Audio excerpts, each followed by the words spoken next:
Over the years, there has been a major shift in patient acceptance and physician acceptance of registries.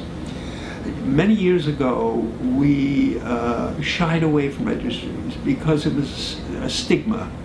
Patients didn't want to be on a list, and they didn't want other people to know that they had this inherited disease for which you could do nothing.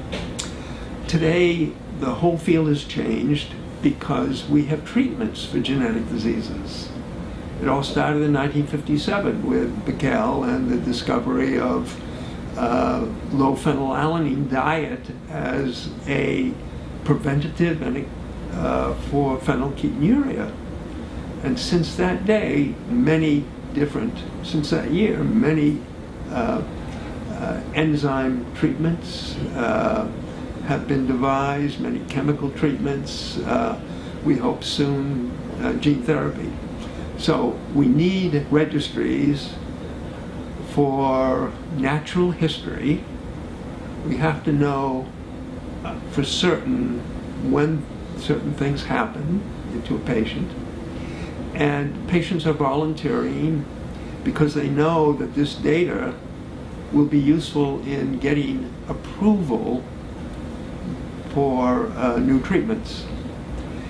If you can show you can alter the natural history of an inherited or genetic disorder favorably and improve quality of life by comparing it with the untreated state, that's the natural history, from a registry, then you're much better positioned to get approval for the drug from the federal government, from the FDA.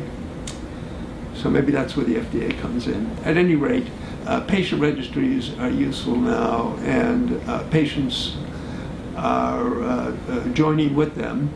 Generally what happens is if the registry is kept in a central database, only the physicians who refer the patients know the actual identity of the patients. So the registries are usually anonymous. Maybe an initial, a birth date could be used, but or just a number, and the true identification goes back to the patient's physician. So the patient-physician relationship and confidentiality remain, and the confidentiality at the other end is also assured. So if the APBD Foundation should join in a registry, and I hope all patients with APBD and their families do join, they can be assured that a registry would be maintained in an anonymous and a very protected way. Patients also like to share their story with other patients, and they learn from one another.